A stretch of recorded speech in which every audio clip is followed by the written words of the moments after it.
Roni came about really as a beer drinking exercise, as such, if I can put it that way. It was in the futurity when Roni was 2 years old. Cole Ayers and Todd and myself were speaking, and over a few beers.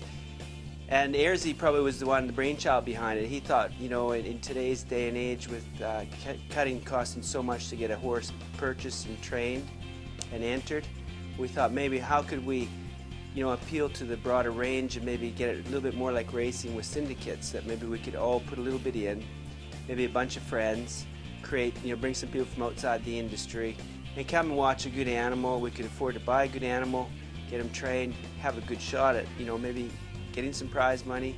More importantly, going in and having a good time. None of us had, a heap of money invested in them, so it really was all about going to the futurity, having a lot of fun. So really, it was that brainchild, probably of Cole Ayers', that we then, massaged that idea, and we took it further. Todd put a price on the horse as a 2-year-old. He thought he was an exceptional horse, probably one of the best horses he'd ever, started as a 2-year-old. So he was out of, one more spin, probably one of the greatest mares there was. We knew he had the right bloodlines. We knew he had a really good jockey on board. So we were giving ourselves our best shot, to get a paycheck for his 3-year-old year. And we just went around and asked, several different people, from really, a lot of them were from, truck drivers and stock agents and people that never had a interest in cutting. And we said, but for this kind of money, you can come along, we're going to drink some beer, and we're going to have a lot of fun, and whether we win or lose, it's just going to be about having a lot of fun. And that's what happened. There's 10 of us involved. Todd kept a share of the horse as well. And the first time I laid eyes on Roni was in his futurity year. When they were loping him around, I didn't even know what he looked like. So, and we really just had a dream run with this horse. We ended up winning 2 of the 3 futurities. He finaled at all 3, won 2 of the 3.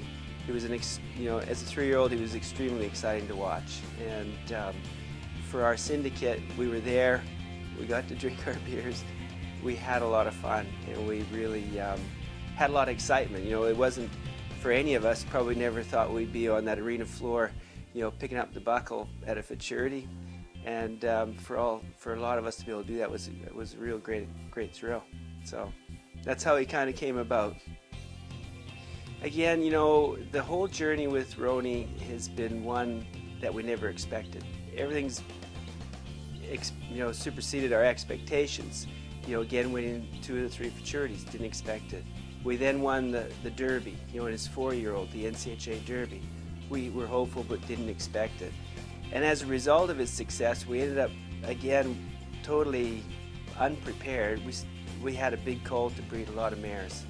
So we were sitting in a position where Roni himself had a very big and healthy bank account. And, we sat and again discussed the future of the horse.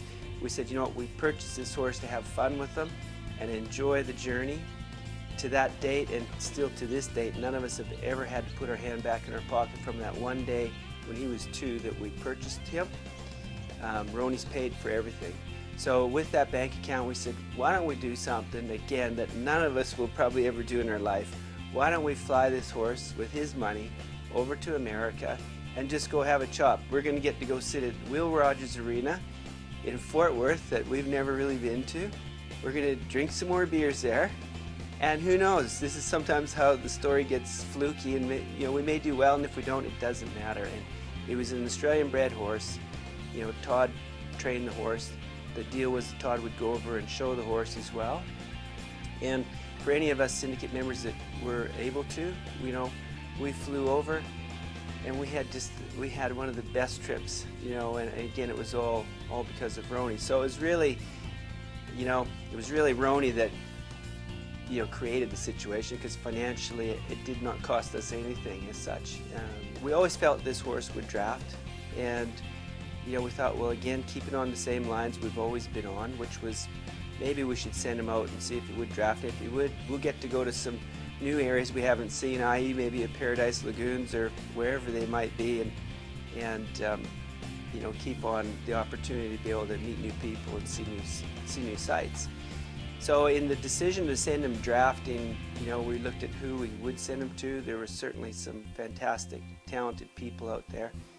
At the end of the day, we decided to go with Mark. Mark, we've known for a long time through our cutting relationship, but you know, just on a personal level, I've had a little bit to do with him, and he's just you know, one of the true professionals. Every time he turns up to any event, he's there, and he's a competitor, and his horses are presented. So. And he really does love horses. So, you know, our decision to send Roni, you know, to Mark was based on that, you know, on his talent, his love for the animals, and he's a fierce competitor. So we sent him up to see how he would go, you know, and I spoke to Butsy about him. I don't know how excited he was initially because he was a Colt and, you know, a stud horse, and he probably didn't want another stud horse in the barn. I think he was riding a couple at a time. But we persevered, and he went up, and yeah, Butsy's, I think, gone from, you know, we've had a lot of success with him now with camp drafting, and it's probably fair to say he has quite a bond with that horse, and I know he enjoys having him at his place and would like to see him stay, I think.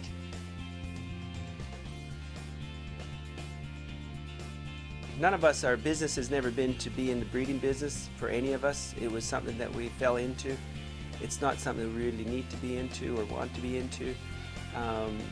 We're all fairly busy in our own lives, and I think that, you know, looking down the road to the future of Roni, we thought we've had a heck of a lot of fun with them, and I think that it was, you know, our opportunity. He's 9, he's sound, he's an athlete, he's given us a huge amount of joy.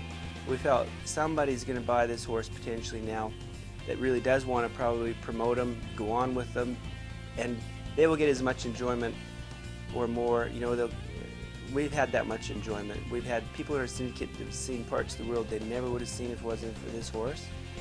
And somebody else is going to get that enjoyment. Now, we're still going to get enjoyment out of being able to know that we're a part of his time, and we'll watch his future. We get to watch his babies, which is exciting, and that was why we decided to move him on, so he can still be, you know, shine as bright as what that horse can shine.